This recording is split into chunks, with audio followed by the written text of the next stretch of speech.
So HDMI 2.0A has been announced a few months ago, right? Yes. So what's new with this? So HDMI 2.0A adds new HDR capability. So now HDMI is able to pass the new HDR standard. HDR, which stands for high dynamic range.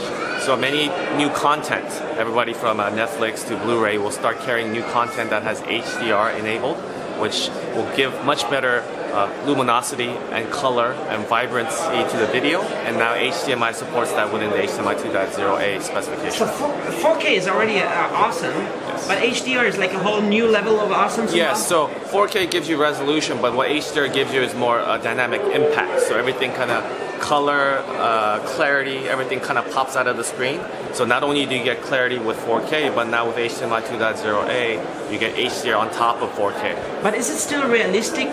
Or does it kind of seem like animation style when it pops out, so much stuff pops out of it? Or is it actually like it really is supposed to look like in reality? So I think it depends on how it's recorded. So the director or whoever's producing the content can make it as realistic as possible or as cartoonish or unrealistic as possible. It's up to them.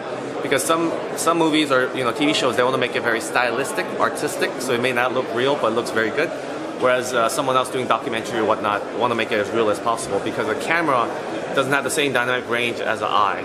So with HDR you could do both. You could do it unrealistic or you can make it as very realistic. Sometimes I've seen Google Plus all the HDR pictures and they look like a little bit like Photoshopped or something. Yes. But so now it's going to be video in 4K HDR. Yes. So there's 4K HDR TV starting to ship.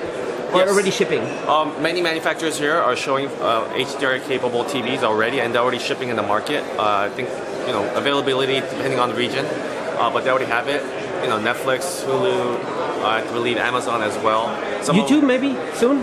Maybe YouTube, I don't know. Yeah. And then Ultra HD Blu-ray, they've announced they'll support HDR. So as soon as content comes out, you'll have to have access to them. So this is the paper you're giving out with the information? Yeah, that's the FAQ for 2.0. So there's this wide color gamut. What kind of stuff are you talking about here? There's more colors. Is there more bandwidth, or is it the same bandwidth and just different data? Or? It's just color space. So color space is what the industry uses to map color. So if you look up basically the VT 2020, it's the color space specification that has more details on it. But HDMI is just data transfer, right? Yes, for audio video. There's no like color. Well, it has to carry everything, right? So video has color, resolution, frame rate, color, pixel depth. So many things. So we have to carry all the information now with HDR as well. So all that information has to be present from source to the display, so that the display can render everything properly. That's a new thing that's going to happen. Like 4K cameras will record HDR 4K. Yes, they already have that available. So professional cameras have been able to do 4K for a long time. It's nothing new for them, and so now finding the consumer have access to that type of content. Is it required to have the high and the low and the middle, some kind of average, like with the light? Is that how HDR has been made? So the luminosity range, again, that's specified by the HDR specification. So that's a different specification. One of them is CEA 861.3.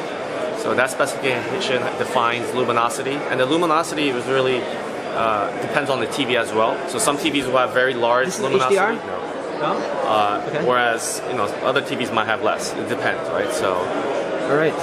So there it is, HDR, HDMI 2.0A. Find more information at hdmi.org.